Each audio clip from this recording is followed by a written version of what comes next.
triumph in the trap. This is for the dollar.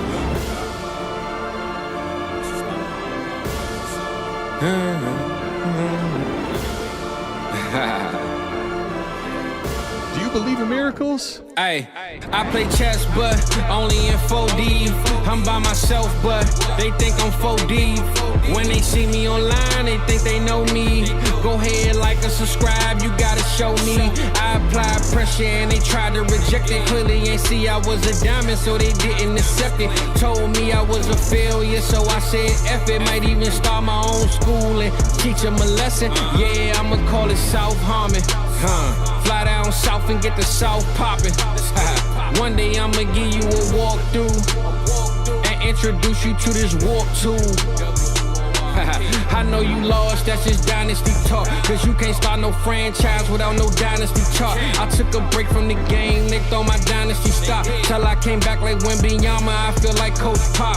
I can't say that I'm the GOAT, cause you ain't gonna agree. But if I own my own farm, I can make the GOAT. Me, the ladies love the beard and they used to love the goatee. That's when I was a lamb, burning music on CDs. I wasn't born in 88, December 87, that was 16 days away. Might fly to Dallas, why not? I just got paid today. When I land this dirt statue, I came to fade away. Check the timeline for the stories and the play-by-play. My life a Patreon link, you gotta pay to play. I work 16 hours, boy, that's an 8 and 8. X Factor like Dez Bryant, my boy 88. Why dream light when you living like a heavyweight? This ain't a 1 week thing, we grind like every day. They know my destination, Devi, like I hang with Ray. If they ain't know my name, I bet they know my name today. Treat this mic like an ATM, let's make a trade today. Drop this on Fizzle Friday, cause that's my favorite day. And I'm gonna do it my way, cause that's my favorite way. They tried to put me on the shelf like I'm layaway. Told me it ain't no way, so I made a way.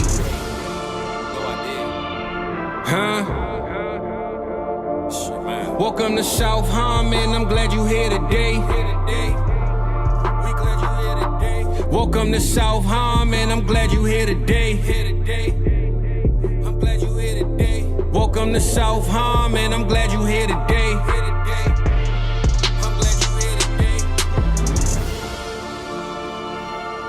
Hit that Patreon link if you here to stay,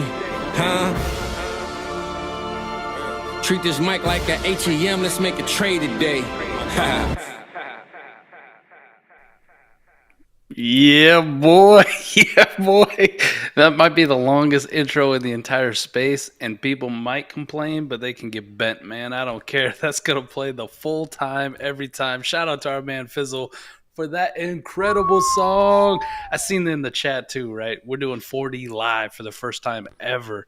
I seen it in the chat too. Like, it hits even harder on auditorium speakers than they ain't lying, because we probably played that song, I don't know, 200, 300 times this past weekend, man. I mean, I could probably do the whole thing. That's how many times we played it, like start to finish, easy. For sure, so, for sure. I'm on the airplane riding home listening to it, bro. Man, that was so good. And Fizzle, man, keep showing love. It was a great weekend with him. But yeah, man, had to get the intro right for the first ever, not the first podcast of 4D, but the 4D Chess Dynasty Football podcast is now on South Harmon Radio. You know? I like to think of it like tonight's the night of the Phoenix, right? Like rising from the ashes, the 4D pod rising from the ashes, the rebirth, right? And all it's glorious. And the same thing, buddy, if you could tell, this is the first drink I had since I left your crib. Has like, it been? I can't. Oh, man. I needed days off, buddy. I feel you, buddy.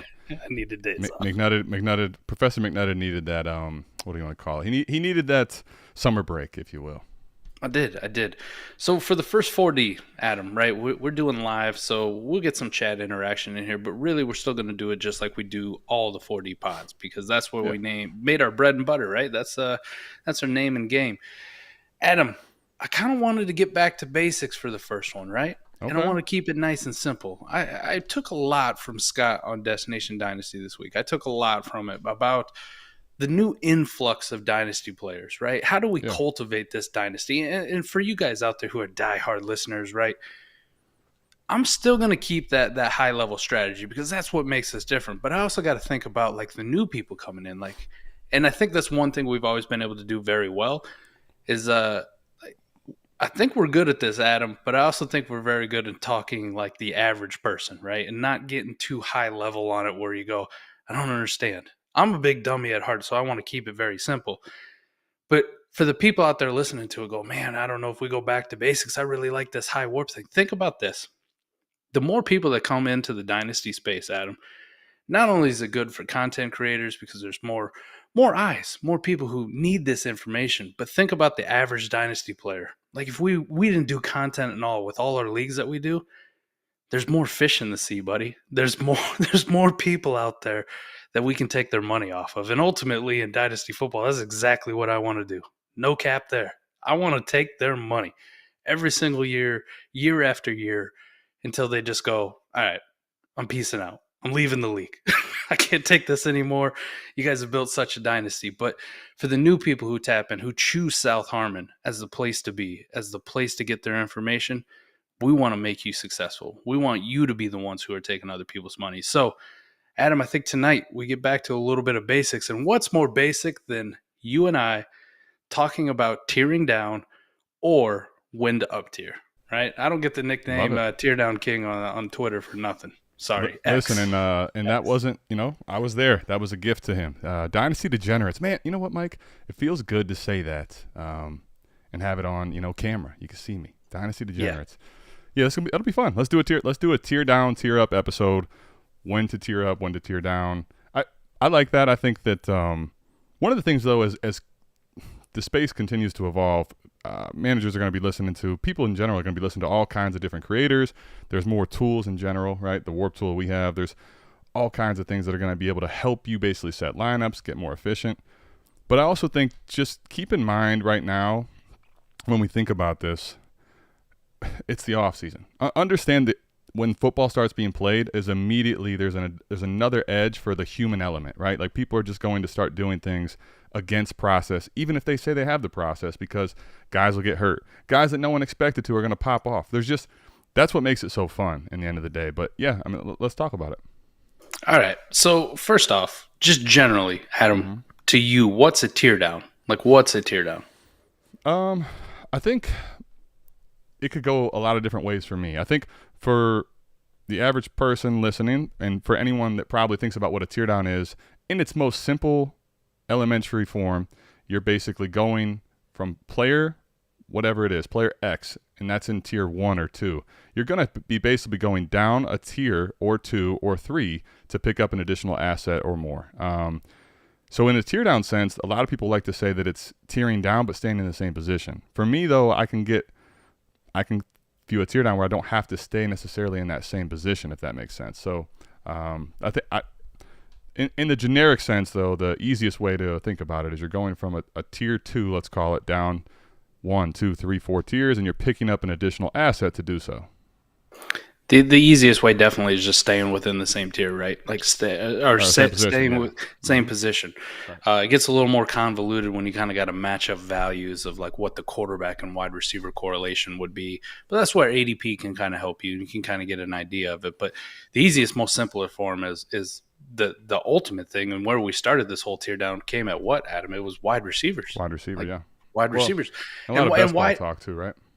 Well, I mean, why did it lend itself so pertinent to wide receivers is because that position is by far and away the deepest position in all of Dynasty, right? You have a handful of tight ends that you care about, and if you're a high level player and you're following all the warp, right, there's very few that you actually care about. You might have one or two, and the rest you go, I don't really give a shit, right? I don't care. Yep. Running back situation has become so murky with contracts, injuries, the way people view them or value them generally in Dynasty, that's become bad. And the elite quarterbacks have separated themselves so far from the rest of the pack. So wide receiver is probably the only position right now in Dynasty where you look at it and you go, yeah, there's a couple of elite guys, right? There's a couple like Justin Jefferson, Jamar Chase, like you really like those guys. But the next tier like becomes massive. And the tier after that is big, and the tier after that is big, and it goes so deep where tearing down at wide receiver was the simplest and most easiest form. So let's talk about that. We're not going to talk league settings just yet and the difference to it, but tearing down at wide receiver. So, for example, Adam, if you have a rank or your personal ranks, for those of you listening, if you have a rank of a wide receiver in the same tier as another one, let's say A.J. Brown and Stephon Diggs, for me, 5 and 6 back to back. Okay. They're still in the same tier for me. And that tier goes all the way down to wide receiver 12. That starts a brand new tier. If I was going to tear down from A.J. Brown or Stephon Diggs to, say, a Devontae Adams, who I like, but because of the quarterback situation, the whole thing being in, Vegas with Eric Sky, Aiden O'Connell, or Jimmy G, if that's the case, it just doesn't feel as certain, right, as a guy who's tied to Jalen Hurts or Josh Allen, right, for a production standpoint. Yep. If you were going to do that, just generically without league settings, if you're only going to go to the beginning of the next tier that you had, it doesn't have to be these exact players, but let's just use them as an example. What are you looking to get on top? Like, what are some of your options? I mean, so this is specifically right here. You're talking A.J. Brown down to Devontae Adams? Let's go A.J. Brown to Devontae Adams. You're gonna tear down, quote unquote. Well, I'll say this. I'll talk about it in a generic lens, but let me preface by saying there would be certain builds that I would be not loving getting an asset that old. But if we just talk about it from more of a value standpoint, if I'm going to go from A.J. Brown down to Devontae Adams, the goal here, right, and the reason I would do something like this is I'm probably going to be a contender, and then I'm basically thinking that even though the window's shorter for Devontae Adams, his dynasty value, I might be able to get similar production or possibly even better, and then also pick up an additional asset. I think because of the age here, this is going to be one of those tear downs where you're not likely to get a first. Someone maybe would do it. If I could get a first, I'm doing it probably almost anywhere. Universally, I think I might do that for a first. Yeah. Second round pick is where I know maybe you might be more comfortable with that. Depending on what the league is, I might hesitate a little more just to get a second.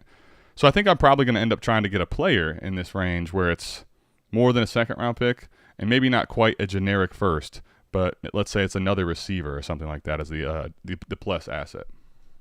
Like with that player, generally for me, this is just how I do it, but I'm going to ask you your opinion on it. So if we're using the scenario of A.J. Brown for Devontae Adams and you want another player on top of it, right? Mm-hmm. Not just a draft pick, because a draft pick, in all reality, right, most leagues, independent, if you told me I can go to A.J. Brown to Devontae Adams and you were going to give me a first on top, like I'm making that bet. Like sure. I will make that bet, right? It's a 2-for-1. It's what Scott Connor calls a leverage deal. You have all the leverage on the side where, maybe Devontae Adams doesn't outscore A.J. Brown, but like you said, he comes close. Maybe he gets 80, 90%, and you pocket the first, right? You kind of you keep treading water, but you're getting extra asset on top. I would say if that doesn't come to fruition, right, you can talk about a second, and all that really becomes like how deep is your league, right? You start to get all the context that needs to matter on that. But if it's for another player, Adam, if it's not a shallow lineup league, a start 8, start 9, heaven forbid one of those start 7s that we get on the AMA for questions sometimes. If it's not one of those, it's a start 10, 11. Adam, like anybody in that tier 4 for me. So that tier 4 is like DJ Moore all the way down to Deontay Johnson. You want to throw them on top of Devontae Adams? Again, I feel like I'm getting the leverage deal, right?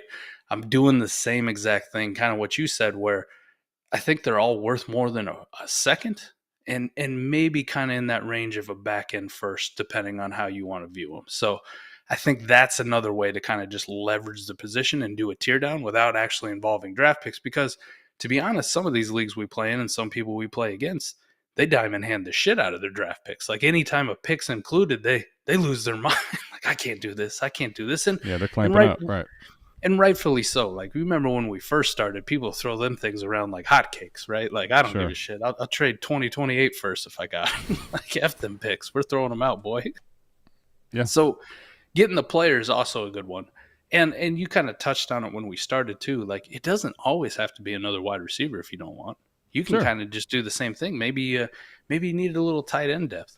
Like for me, if I were to look at it, I go Devontae Adams in a tight end premium league. Like, give me another one of them tight ends in like that Njoku down to, I don't know, maybe like my boy Juwan Johnson or Sammy Laporta. Like, give me another one of those guys in a tight end premium league, and I could build some tight end depth.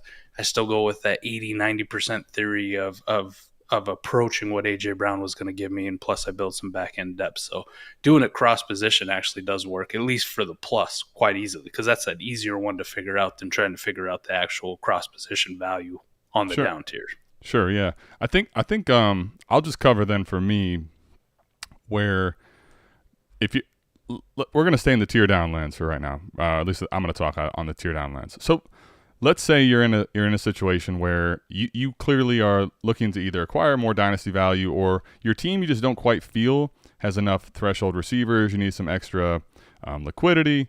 You need to add a little more security, right? So that's why you're doing this. And I think you got to understand the league format to really know where you should be going with it and how far to go down and what the pluses should be. But I do think that you got to keep in mind when you make these type of trades, like what is the value coming back and what is the league format for me, and then am I just getting dynasty value back? Like how good is the market on this? That's one of the things about picks. It's those picks are liquid, man. There's only 12 of them in the first round in a 12-team league, right? There's only so many of them. So when you go to market, they're only going to go up in value typically, unless we're changing it from a generic to 111, 112. That's the only time where a pick value on a trade market might come down. So I think it's important to understand what the assets are that you're obtaining back. And one of the things I've been burnt on initially is like, okay, I'm getting all this value back. You get 2-3 receivers back. You get this big tear down, and you're netting like, oh my gosh, look at all this value. But if you're in a start 10, you took 4 pieces, so you're adding your roster spots. And which one of these guys are you going to start?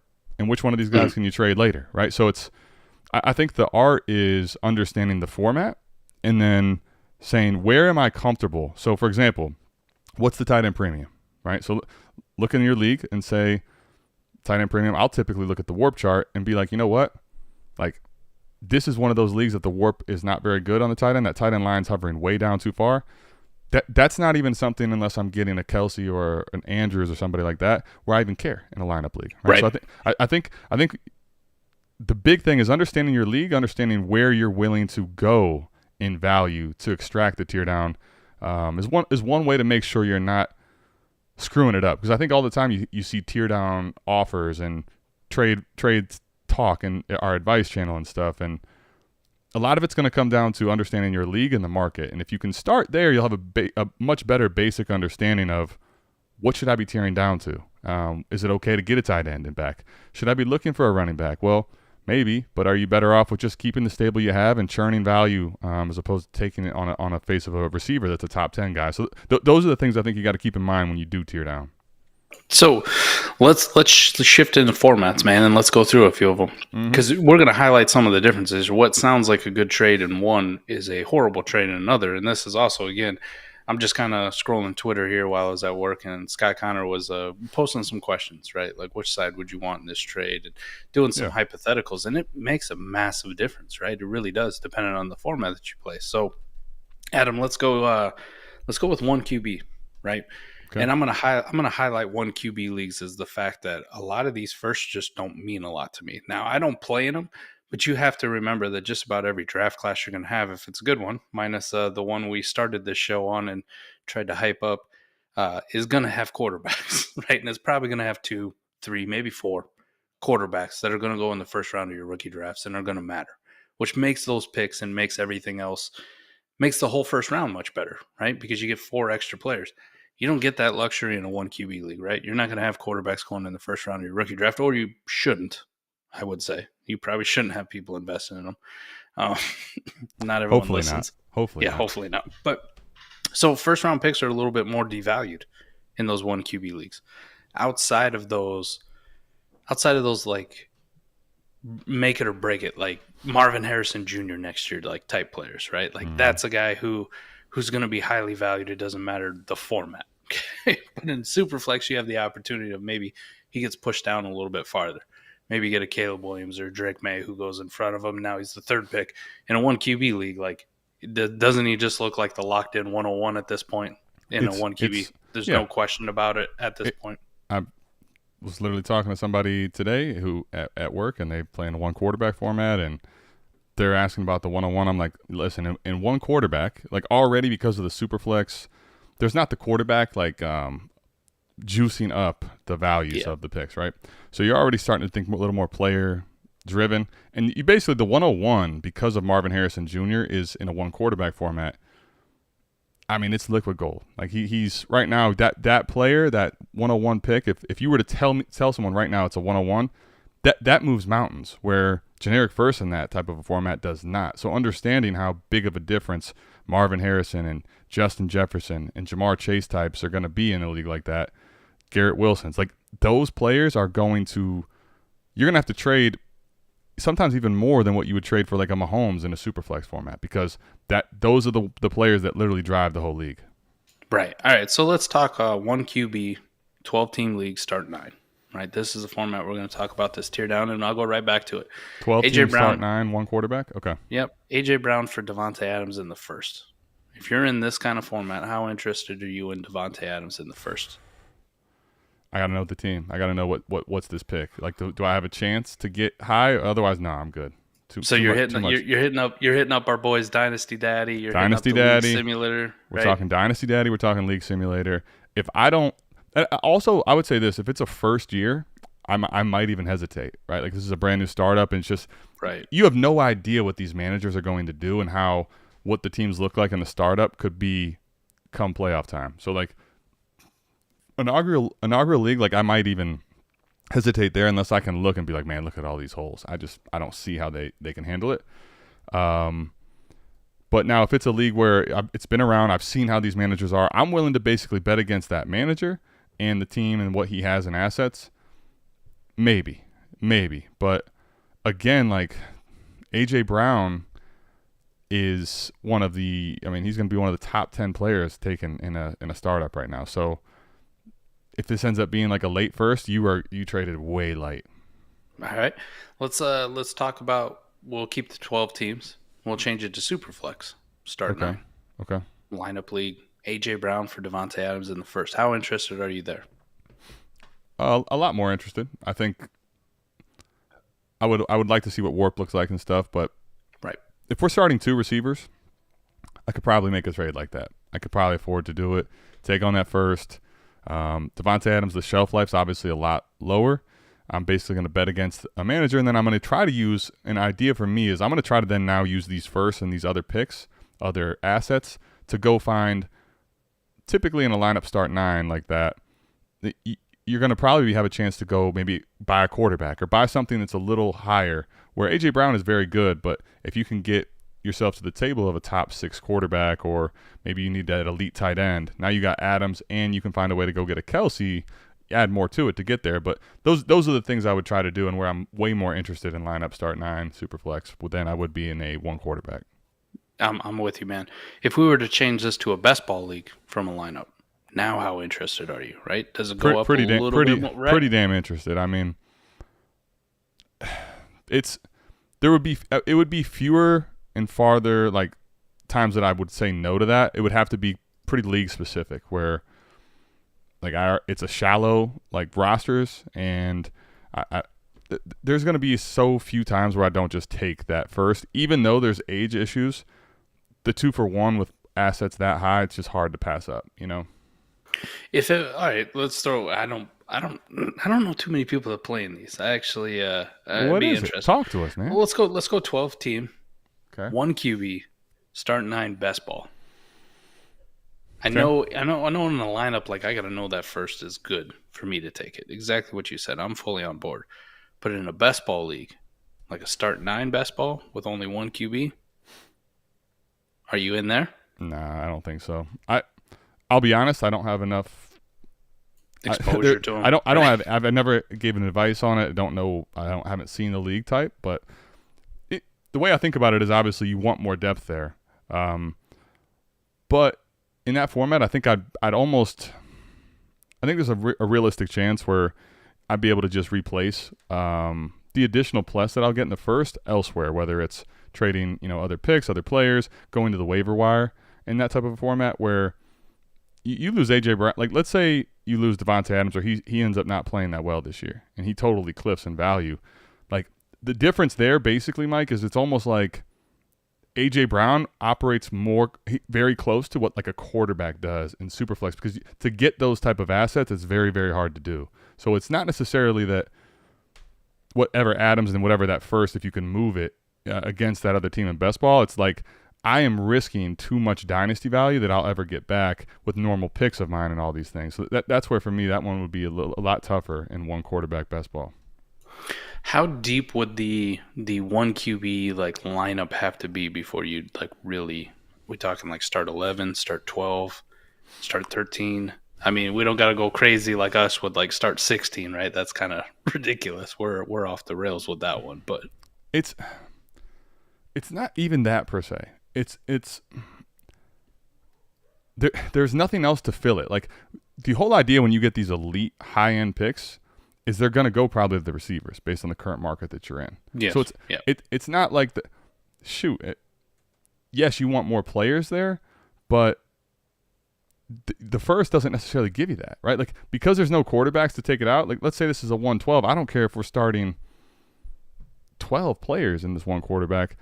I mean, you're looking at, like, maybe you got Charbonnet and Devontae Adams for A.J. Brown. I know we have to start more people, but you may totally nuke that value, man. That's the difference. Right. Is the first round picks just don't have the same allure as far as if they hit that top 6. You can end up with a 6 overall pick and one QB, and you're kind of like, I don't even know what I want to do, you know? So I think a lot of what you're saying too is like the biggest difference between Superflex and one QB, right? You're talking about these wide receivers, these let's shout out to our Dynasty trades and 5 guys, right? The hammers. The hammers. Yeah, well, exactly. The hammers become even more important because there's less positions that are. That's not even necessarily true. There's no scarcity in the quarterback, so the hammers is all that matter. The wide receivers are the hammers, right? Correct. But when we get to Superflex leagues, right, Justin Jefferson's a hammer. Jamar Chase may be a hammer. None of the other receivers are in that territory. Sorry, not sorry. What's the hammers? The elite quarterbacks, right? And they carry so much damn weight. You take away the Superflex aspect, you get to the one QB part, it's like you don't have anything else to choose from, right? It's those receivers are those guys who are up there. So, yes, I see exactly what you're talking about. All right, back to Superflex. 12-team Superflex. Thank goodness. I'm like, man, we're going on a new hosting site, and we're talking one QB. Let's get back to Superflex, man. Come on. Get back to the real leagues. Yeah, man. What do we got? So we kind of established, like, dependent on your team build, right? Depending on where you're at. Superflex lineup, start 9. A.J. Brown for Adams in a first. Reasonable, but it needs work. Best ball, I think I'm interested in best ball. Yeah. Now let's go to lineup like start 12, which is actually pretty common. Like, does that become almost like you feel like you have to in a super flex lineup start 1 or start 12 to get Devontae in that first? That's about, like, I would say 11 and less. I don't feel like I have to. I would say 12. I don't necessarily feel like I have to. But when I look at my team and I look at all the other teams, this is one of the formats where depth like starts mattering. Not to the degree of a best ball, because, for example, the big thing when you get to start 12 versus a best ball is the way down the line receivers that you don't ever have to worry about in best ball. Like, I just want them to pop 1 or 2 times. You don't want those guys in lineup. So it's roster construction has to look very different, but your depth does matter. So, for example, you're going to want, instead of 5 or 6 threshold receivers, you're probably going to want more like 8. So that's where, to answer your question, it doesn't make me feel like I have to, but I have to have an honest, like, assessment of my team. Like, can I really say no to this? And if you can, like, if you already have 6 or 7 threshold receivers, is there a way that you can maybe say, okay, if I take Adams on, can I get something else back? Or can you add to that? Or can I get, a player in a different range than just this first? Like, maybe you can shoot higher on their board. So the 2 for 1 when we get to start 12, start 13 and line up, it means a lot more for me anyway, the way I like the Dynasty. And if we change that to a best ball league now, those are instant smashes for me. No question about it. I don't think twice about it. I just do it. I do it. If I'm moving down one tier at a position. For a first, you're saying, though, right? For a first. Other than moving down at quarterback, right? Quarterback is probably the only one where I go, I need to evaluate how, because there's a big difference between, I say one tier at him, but let's say it's the end of my tier in a super flex league, like Kyler, Dak, Tua, A-Rich, and I got to move down one tier. Well, that next tier also contains guys like Kenny Pickett and Jared Goff. And I go, that one tier is actually a pretty big damn jump. At most other positions, it's not. It's not sure. that big. They're sure. not separated by that much. So that's probably the craziest thing. In a best ball league, like start 12 team super flex, yeah, I take those trades all the time. And Well, if you don't believe me, send them to me. I'll accept them immediately. Well, I guess just go about my business. this is where Christian's on. Here's where we're going. Here's where we're heading with Christian's comment. Let's get off of the first for a second. All right? Yes, because we all agree there. How crusty are you willing to get is the question. This is literally going to be what mine is. So let's say the first is not on the table, but they're wanting to go from their Devontae Adams to your AJ Brown. Let's keep it in that lane. So it's start 12 best ball. And let's say, just for the sake of argument, we got 30 roster spots. So talk to them. Where are you going? Like, what type of receiver, what type of a player value back are you willing to take in this? Like, you got to take it. Any second or another receiver, if we just want to keep in that range, all the way down to like my tier 6. Give us some names just for the – you don't have to give the rankings, but – my tier 6 includes a couple guys that are 3 guys. The top 3 guys in this tier are all perennially undervalued and dissed on in Dynasty, right? And I think you could agree. Lockett, Keenan Allen, Brandon Cooks. All 3 of those guys. Easy smashes for me. You're taking But like some of the other guys in there, you know how much I don't really enjoy Gabe Davis. He's in that tier. Mike Williams, Darnell Mooney. We got a couple of younger guys in Jaden Reed and Jonathan Mingo. So are you saying – well, hold on. Just for clarity for everyone listening. Are you saying like Tyler Lockett, Brandon Cooks, those are smashes you're saying, right? Yeah, no question. What about Gabe? So you're saying Gabe Davis isn't a smash? It wouldn't be – for me, it's a smash. But you know what I mean? Like, if I tell you just independent really of league size, Tyler Lockett, Keenan Allen, Brandon Cooks are no doubters for me just because of the production profile of those type of guys. Mm-hmm. But this tier, this is why it's in a tier, because I kind of all value them the same. Like those guys, 3 at the top, not quite good enough to get into the next tier for me, but like they just by default kind of fall into this tier. So like this also includes Juju, you know, it's like kind of my guy at this point, Elijah Moore, who I still kind of like. But this is a tier. Any one of those guys in that tier, I'm good. Like Devontae Adams and one of those wide receivers for my AJ Brown in a 12-team start 12 best ball league, Superflex best ball, smash. Done deal. Okay. And this is basically, you're saying like universal, like there's no caveat, you're doing it. No, I'm in. Okay. I would say like there's going to be a lot of times where I would agree. I would say more often than not, I'm probably going to take the tear down here. I think there does become some caveats for me. I think it kind of depends on a few things. I would say probably, gosh, I don't know, 90% or more. So we're talking, let's just understand everyone, I'm telling you about a 10% of the time or less. So you don't have to focus too much on this, but this is where I think I would look at Warp personally, Mike. And let me just tell you, this is where Warp has kind of opened my eyes on some of this stuff. And I'll tell you why I mean that. So let's say, for example, you're saying you're going to get Devontae Adams and you're going to get Brandon Cooks, right? The idea behind that is now when you make this tear down, you got 2 shots every week versus 1, right? You also have 2 chances of a player getting an injury. You still got 1 left. Whereas if AJ Brown, who has had knee issues and other things, if he's gone, you're at 0 versus 2 if it goes wrong, right? So there's a lot of pluses there on that side. But like, for example, I'm looking at one of these leagues in Warp that I'm in, and it's literally this. It's a 12-team Superflex, Best Ball, Start 12, and there's 32, I think, roster spots. So, but the thing for me here is I'm trying to figure out the best way to explain this. So you're looking at like a guy like Zay Jones is at 1 last year. Now, obviously, you can't necessarily predict what Zay Jones is going to do last year. But let's say like Tyler Boyd, basically the difference in wide receiver 18 to 24 versus the difference to 48 here is almost nothing. You're looking at like 0.5 to 0.8. So the reason I say that is there might be an opportunity for you to pick up like a bunch more receivers on either the waiver wire or in a different trade. Because the difference is this: you can lose AJ Brown in a injury. He's probably not going to beat both of those guys if they play well and are healthy. But the scenario of those guys are what? Adams and Cooks. Cooks already has doubters because of his age. Adams definitely has this age thing. So if they both are healthy, there's a scenario where those two guys don't have the same market. So I think there's going to be certain league types, certain builds that I have where I have a bunch of roster, like I already have a bunch of depth, where I might actually be cool on that. Is kind of my point. I think it depends a little bit on the league, but again, this is more of a specific lens. There's 90% of the time or more, I'm probably going to take the 2-for-1, and I'm going to do this over and over and over again. So even though on a specific level I might not feel the greatest about it, I'm doing this with the idea of doing it 1, 2, 3, 4, 5, 6, 7, 8, 9, 10 times. Now my depth it's flush, where it may not have been out of the startup. And if you've listened to any of our stuff too, we go pretty in deep about best ball, and we'll also have a kind of like a follow up show where we talk about that as well. But best ball specifically, Adam, this is why I say it is because if I can look at a team and I got 10 guys coming off my bench, like my top 10 guys who are sitting on your bench, if you're looking at sleeper, for example, and I match those up with your 10, I don't care how many AJ Browns you have.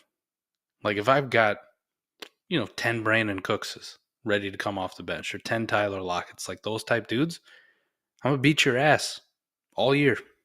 You might get me one game, but over the course of a season, which best ball is, it's a marathon. It isn't a sprint, right? Sure. And that's like you're gonna get got more times than not. So that's why I say like this is an easy deal for me to make. But that is as crusty as like I'm willing to go. Like possibly I could get a little bit shittier, but like it's got to be really specific. Like I really got to have a good feeling about the what I'm getting into, right? Or I'm breaking it down where instead of just one like Tyler Lockett type, I might be getting 2 receivers that are one more tier down, but I'm getting 3 pieces in total in a best ball league. In a lineup league, I don't consider it at all, but in a best ball league, I still play that way. I still look at it and go, for 1 year, can I make the bet that even one of these guys gets 80-90% of what this one asset does? And if that's the case, then the other 2 are just ancillary pieces just helping me along, right? They get in 1 or 2 weeks, good. I got more than I bargained for out of them. So best ball changes it so much for me. Definitely. Where, to Christian's original question, like how deep down in the woods are you going to get? In a best ball league, I'll get pretty crusty. I will get down in the muck. I think though, like Christian, everybody watching Dynasty Degenerates, I think the thing I will say is this. You have to be very honest with yourself in like, are you going to embrace this process? Because I'm telling you right now, if you do this deal 1 or 2 times, you're probably going to end up taking L's. You're going to end up taking L's. So, like, this is where I think you can listen to us and you can, like, go make that deal and actually screw over your team. Because if you're not going to be active, if you're not going to make a bunch of these deals, or you play in an economy, like the market's not going to let you get a bunch of these deals done. That's one of the things, Mike, I'm talking about from my lens now. Like, I make a trade like that one time, and I know, like, the league that I'm in, I'm playing with y'all. You guys are all listening. I'm not getting this freaking deal done 10 times. It's not happening. I might get it twice. And then I look and like I haven't accumulated the right depth. So understand your league is a big thing on this. And then also, like, okay, if you're only going to do it one time, this is why I say this. Mike, yes, you got those 2 pieces. But if you stay active on the waiver wire, you're going to end up finding a Zay Jones type. You can end up finding like legit players in Warp week in and week out, that give you similar production and give you the same idea as Brandon Cooks, but you didn't lose your market value. So the big thing I think is, are you going to do this over and over again? And if the answer is yes and you can, Mike, you and I both agree completely that you will do it more often than not. The problem is I think this is what we got to be real about, man. You have to know your league. This goes back to like Scott's discussion. We have Warp tools, calculators, more content than ever. You may not be able to just start tearing down over and over and over again, depending on the league you're in and who you're playing with. Oh, that's why we need that influx of new dynasty managers. Well, we need those. We need more fish in the sea, buddy. Right. We need more fish in the sea. It'd be interesting to see too about, like you brought up like Zay Jones, and one of my favorites last year was like Juwan Johnson, but in your traditional 30-man best ball rosters. Yeah. Like I'm doing a draft right now that's 14 teams and it's 35 rounds. And Adam, I'm getting to the point where I don't even know some of these people left. Like if you got a name I recognize, you're in my queue for these final few rounds. Cause yeah, you're just let's call it what it is, Mike. You're looking for a warm body. you know? Right. I'm just looking for a guy who could fog him in. I'm looking for a That's guy all. that might be able to step on the field, and then we'll adjust from there, you know? Right, but I'm interested in like the 30-man rosters. Like how many of those Zay Joneses were floating out there on waivers, or like how many of those guys who are actually on waivers actually did something in warp, right? Like I imagine there's probably a couple, but Definitely. I'm interested to see like if we could ever come up with something where it let you know like how they were rostered, like if that We was could actually probably a pipe dream or not. No, you can go back and if you want to do just individual leagues, you can go back and click on the history of any player data. But you're talking more of a tool that shows us like Just in general, ownership, yeah. rostership versus like relative to last year. Like were they Yeah. 30% rostered? Yeah, we'd have to probably filter out. You probably have to be able to filter out. But like, dude, I'm just thinking there's so many guys that fit this list. Mac Hollins, KJ Osborne, like Those are don't- Mac Hollins is a there's good one, there's yes. so I just used the one name that I was seeing there looking get at the you. warp tool, but there's so many guys that if you stay active, and remember this is warp for the full year, like it's not necessarily even just he has to capture warp for the full season. Like I need a 5-week window maybe. I might need a 1 week, 2 week, 3 week window, right? Correct. Like Yeah. that's the other big edge in best ball is making sure that you can capture that warp without like totally ruining, you know, I wouldn't even say ruin, but I think the point is if you be very careful with how crusty you do get if you're not going to trade over and over. I guess the way I'm trying to say it. So this will kind of lead into a different point here. I mean, we're talking the tear down, right? Sure. But we also got to talk the flaws on it. And you're talking about losing this market value, right? Like losing out on the opportunity because you're going down to something a little bit crustier. You got to think though, like Devontae Adams is still an elite producer and hasn't slowed down yet. Like I rank him below because I have some concerns, but Adam, are his concerns in reality any more or less than what we should have with a guy like AJ Brown? Like are just player specific No. right here? From, Because from, we from, brought from a like play standpoint, no. yeah, like No. production wise, are they going to give you similar production? I could even argue that there's realistic scenario over the next 2 years. Devontae Adams outscores AJ Brown. Like we've seen Jimmy, it before. with Jimmy G in town. Can we get that on record? Man, I'm not going to put that. Man, I ain't I know hot he taking won't. on the That's first why, show. That's why I want to make sure. You know, we got to keep McNutted in check now that it's the South Harmon thing. You know? I don't fucking want fantasy receipts coming after No, but me. All right. no, but First listen, I think episode this on is South Harmon.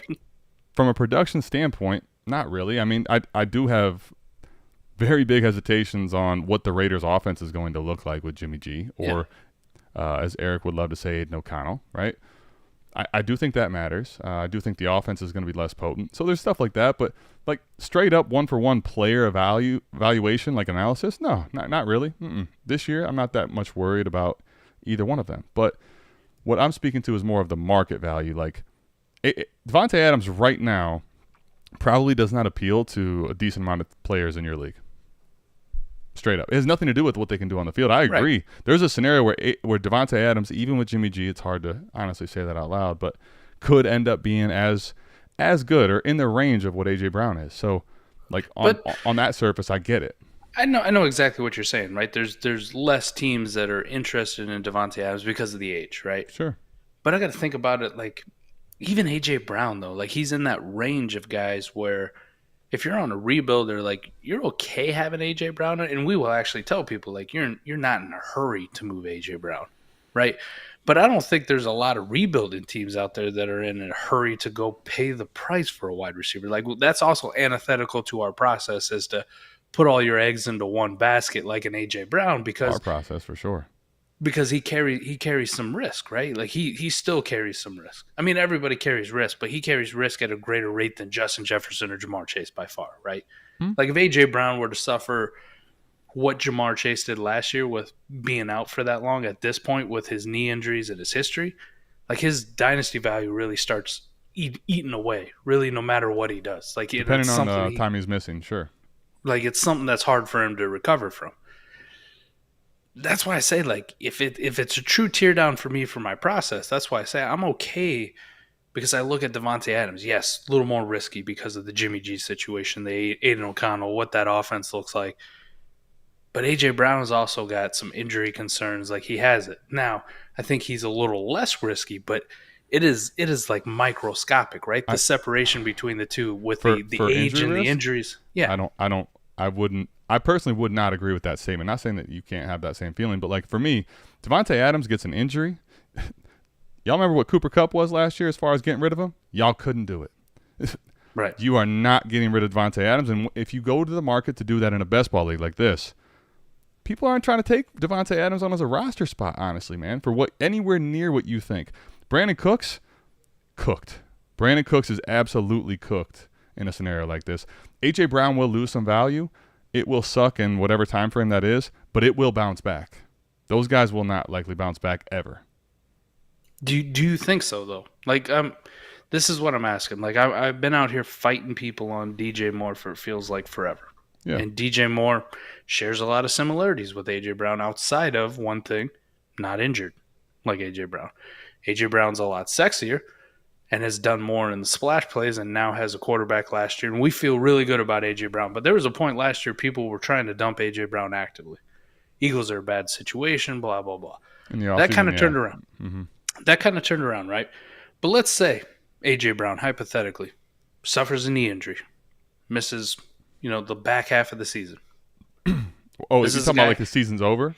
Yeah, misses like Cooper Kupp. I thought we were talking more on the Jamar Chase role where it's like 5 to 6 weeks in the middle of the year. Well, like Cooper Kupp, because you brought him up with Devontae Adams. So let's say the same kind of thing happens to A.J. Brown, misses the back half of the season. Yeah. Like Cooper Kupp. Okay. Now you're looking at a guy who's got multiple knee injuries, who's going to be 27. Mm-hmm. Like, instead of being this guy who we could possibly rank, 3 to 9, Adam, is he more like 19 to 27? I don't think so. He's At still all? He's still attached to Philadelphia, which is a high-powered offense. Like that's the big difference too. There's a little other factors of just this is the way understand and the reason I think I'm talking about it from this lens. It's not. I definitely agree. Devontae Adams could end up smashing this year. Absolutely. I've been on record. Brandon Cooks I like this year. I think he's a value.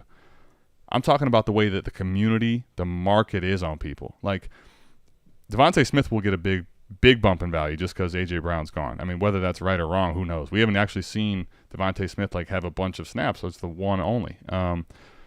A.J. Brown during the season will have a huge buy window, but when the season's over, I don't think he'll be anywhere near that 20 range personally. I think he'll stay quite a bit higher because there's a big name and he's 3 years he's still 3 years away from 30. What's quite a bit higher for you? I think safely inside the top 15. Like he's still going to have that. Like you're looking at all the guys right now that have dipped down. You're kind of talking about. You're looking at like Diggs is basically 30 right now, right? Like all these guys are essentially 30. AJ Brown is still 2-3 years from being 30. So he'd be more like I think DK it'll bounce back better. Yeah, DK Metcalf, but on an offense that we think's more high powered. So I think that's the difference for me with where AJ Brown will bounce back specifically with this player. But can you say there's a realistic scenario though that happens? Devontae Adams does what Devontae Adams has been doing, even with shitty quarterback play, not Sure. Aaron Rodgers. Realistic, yeah, absolutely. And Devontae Adams is still somewhere around people's wide receiver 12 to 15 and in the same range? At the end of the season or next year. He'd be here's what I'm saying again about Devontae Adams. Even if, let's say, in this scenario where he stays healthy the whole year and does really well. Now, what you should care about is winning the title. That gives you the best chance. If they both stay healthy and like play well, you have a better chance to win the title with those two. Going into next year, though, if all three of these guys stay healthy, A.J. Brown might tread down a little bit just because of the age and the way that people get crazy about that in the summer. But you're looking at those Brandon Cooks and Devontae Adams literally coming off of good years will take a value dip just because of age. Like it's just that's my point with those type of assets that are so old. They are so much more rigid. How many people will take them in a trade? What's going to guarantee happen to them regardless of if they play well or don't? So it's more on that lens. Like there's other ways to look at it outside of those two specific guys. Like if you're looking at, taking the 2 for 1 and those guys aren't as old and don't have as crusty of a name, totally different situation, I think. I think they're all going to be player and market specific for me when I look at any type of trade like that, though. I get it. I think this is too, though. It just highlights the difference in like how much more risk averse I I don't know, what's the opposite of reverse? Like risky, daredevil. Well, I don't give a shit. Whatever the word is for the opposite of risk averse, that's what I am in best ball because you have so many more outs. Like it's so much easier, right? The one thing about best ball, especially when we start talking high level warp and we start talking about that, and you and Scott talked about it, was like in best ball, you capture all of that warp. Mm-hmm. Like there is no lineup decisions. There's no listening to Mike and Adam gave you the wrong guy to start on Sunday, right? There's none of that, okay? In best ball, you get the right guy to start every single week, as long as they're on your roster. So I'm a little bit more risky when it comes to the fact that, Devontae Adams or Brandon Cooks in this example, like the market doesn't really lend itself where I really care that much, especially at the wide receiver position, because we've learned through the best ball, or at least I have, that just more bodies and more shots, especially at the wide receiver position, is always good. Even if I'm taking a market loss, 9 times out of 10, that's paying off for me. Well, like it has to be catastrophic for me on the tear down in order for it to go wrong. Well, here's I think actually, Mike, because let's talk about this on a lens of also the evolving of best ball, the evolving of this show, the evolving of other shows and contents that cover this, right? How many more leagues now, and how many people play in a ton of leagues that are best ball on Sleeper, and we've highlighted the reasons why. If you're here, you already know that there's so many good things about doing it. Over the last 2 years, which is when we've played the majority of getting really into this. Yeah. I kind of want to talk about the evolvement, kind of like Scott was in his podcast, but what we need to look for. And I think things that we need to try to maybe not overthink, but just things to think about in sharpening processes. So one thing I've noticed, Mike, is that these last couple years, like this last year especially, back half, like people sometimes in certain settings are so desperate to tear down. It's actually better to tear up. And I know we wanted to talk about this a little bit. I think this is a good way to just quickly touch on tearing up too. Yeah. We don't have to get the whole 9 yards in on this one, but like, because if that economy becomes the thing, if everyone's talking about tearing down is cool, like, there's a tear down king out there, and tearing down is how you win, right? Yeah, that's how you do it, right? Yeah. There's two levels to this. One, Mike, when you were making for example, when you won the bomb squad, right? Let's call it what it was. At that point, everyone in that market didn't really buy in enough. They may have acknowledged tear down. Best ball, depth matters, all that stuff, right? But nobody really leaned into it outside of you.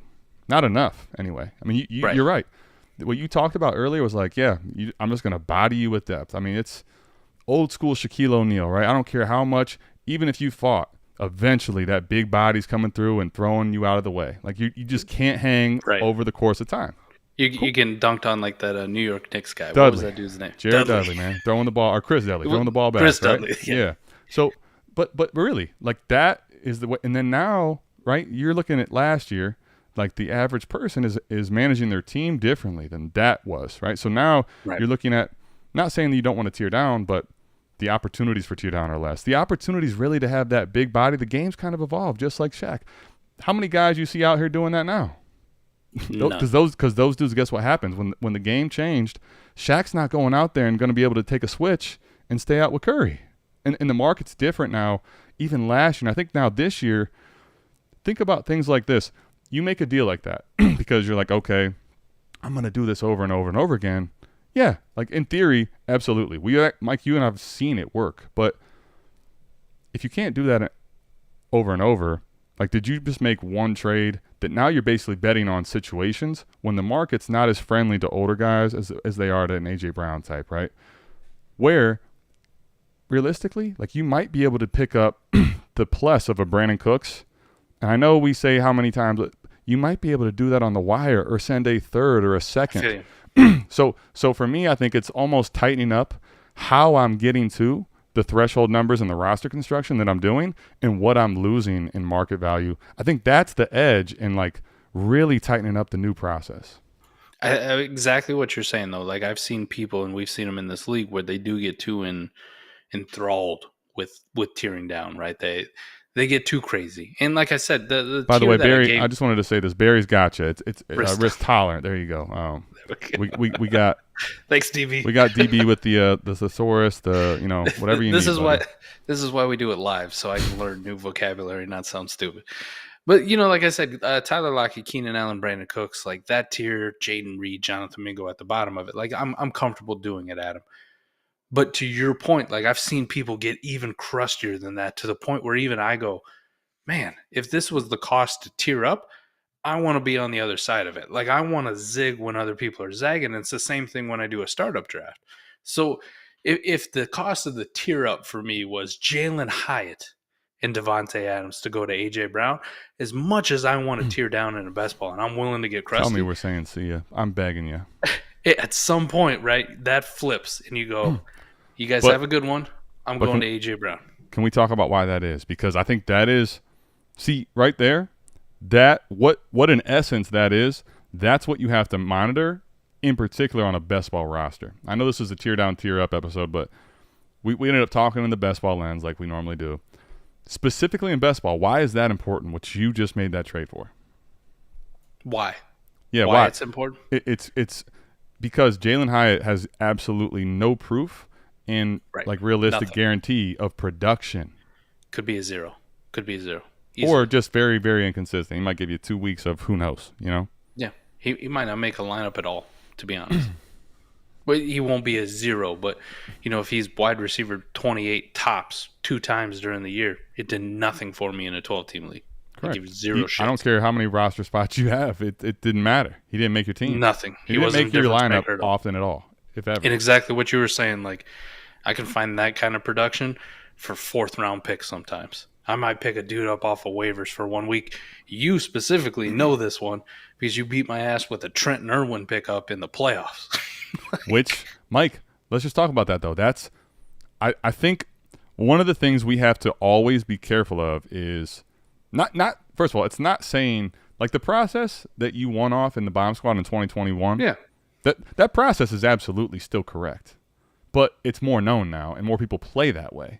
So now we have to kind of constantly evolve with what's happening. Not saying you can't make those trades. If you play in a market where it's a lot of newer best ball players, yeah, do this 1, 2, 3, and all the way down, dude, you're fine. But sometimes you can get a Trent Irwin. Like if you just stay diligent, especially in the money weeks, Trent Irwin gave you. Think about this for a second. Trent Irwin gave you more than what Brandon Cooks and how many players would have given you, and what'd you spend on him? Nothing. You didn't lose your market. I think that's one of the things that when we're getting to edges and tear downs now, like that's what I pay attention to. Doesn't mean I'm right. I'm just telling you, like, that's one of the things I'm a little more cognizant of in a trade. Like I could end up being totally wrong. I could be like, why did I not take this? Right? Like hindsight's 20/20 on a lot of that. But for me, I'm kind of a little more picky, especially if I know I can't. My markets now, Mike, I know I can't tear down very often. I don't have the chance to do it over and over anymore because people all listen to us and nobody wants to let me get those tear downs in best ball leagues. Right, so you're almost in the opposite end, right? You're zigging when everybody's zagging, and you're trying to. I think you and I kind of are in the same. I think is the word I'm looking for. I'm a little more selective, right? I believe that. I think we both are. I think even me, Mr. Super Crusty, and you've seen some god awful like tear downs that I've gotten just bent over. This is our first time doing 40 over here. Just leave the details out of the show for everybody. All right. You've seen some horrible ones that I've put out there and like gotten ragged on, and they've turned out correct. And now people are a little bit more cognizant of that.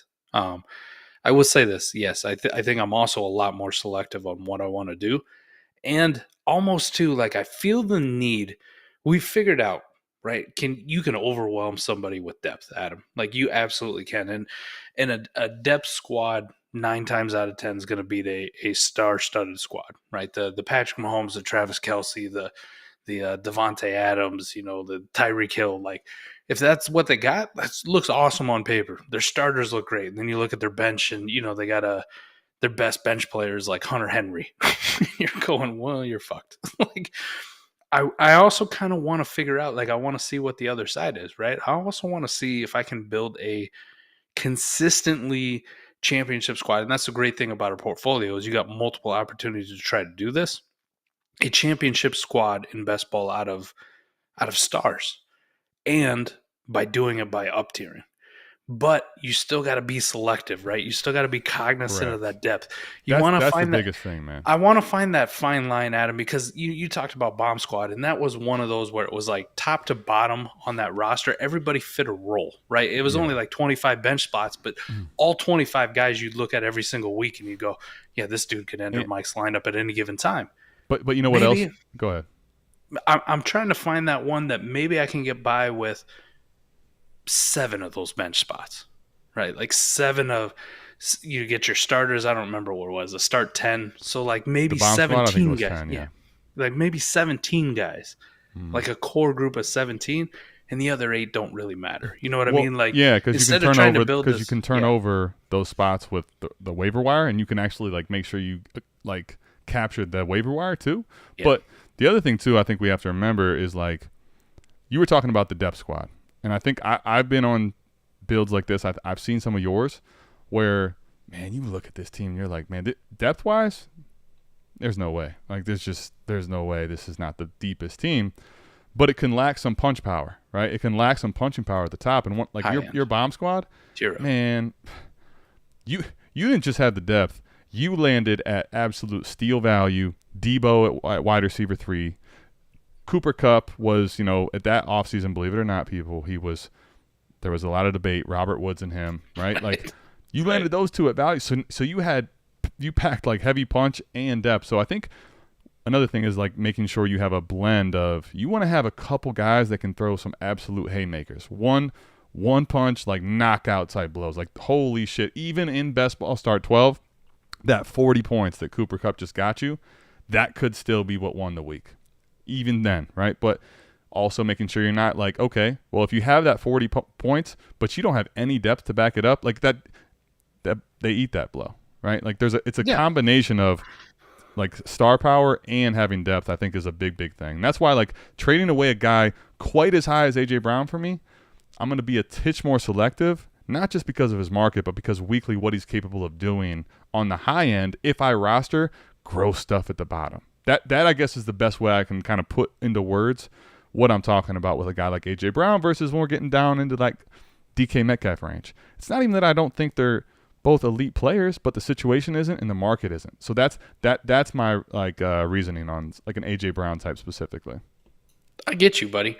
I'm glad we did this one, and we're going to try to take some stuff back to basic. But now that we're on YouTube, right, we're spreading our wings a little bit. It'll still be on podcast form, so if you're listening to it on podcast, great, go check it out. Or if you don't like watching on YouTube and you want to make sure that you can watch it on podcast form, South Harmon, Dynasty Football, Apple, Spotify. We got America's Game over there. We're going to be having some more stuff. I'll be talking with my man Adam tonight too. Like, I think I'm going to have a solo show over there.